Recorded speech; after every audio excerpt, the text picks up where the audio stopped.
What's up there, fourth grade? I hope you're having a wonderful time doing your remote learning. I really enjoyed seeing all your still lifes. I love the flowers, I love the bones, I love the bowls of fruit.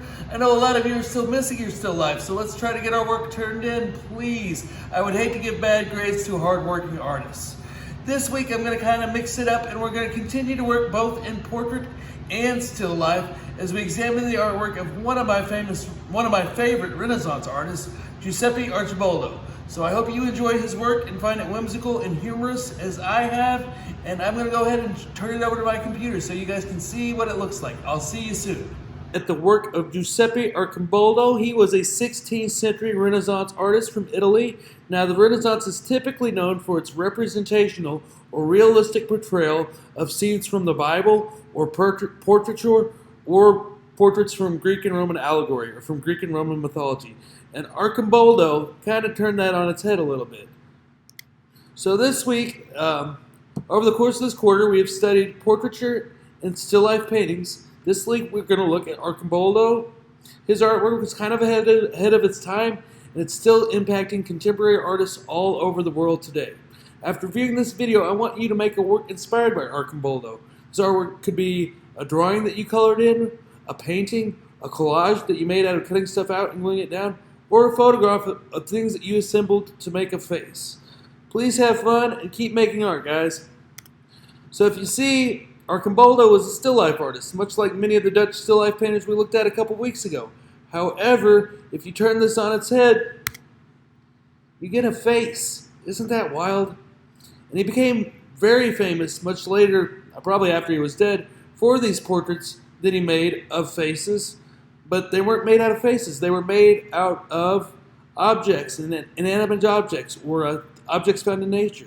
Probably my favorite series that Arcimboldo did is the Four Seasons, and I'm going to go ahead and show that to you now. Here is fall or autumn. See, there's potatoes and mushrooms and grapes and a pumpkin, all things that are coming into season now.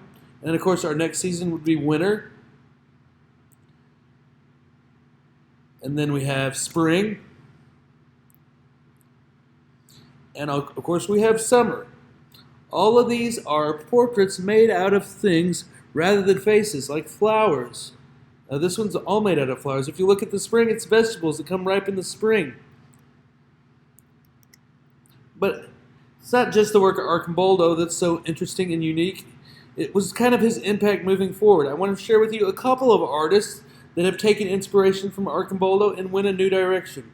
This is Mexican artist Octavio Ocampo. He calls himself a surrealist, but if you look, he has that mixed imagery. If you look at this one way, you see Don Quixote and his partner riding into town with windmills in the background. If you look at it another way, you definitely see an old man's face. Octavio Ocampo is a pretty unique and pretty interesting artist if you want to check him out. Another artist I want to share is a Russian artist by the name of Esteban Orozco. Of course, if you look at this piece, I think this is a very unique work of art. You can see the people being jolly and merry, but it also kind of has that shout out to the Vanitas. So you see here's that overturned glass, but the overall shape, makes out a skull. So even though these people are eating and drinking and being married, see the turkey leg and the wine, there is still that kind of reminder of the passing of time and kind of a shout out to our 16th century Dutch painters. The last artist I want to show you is named Philip Haas, and this guy just did this in 2012.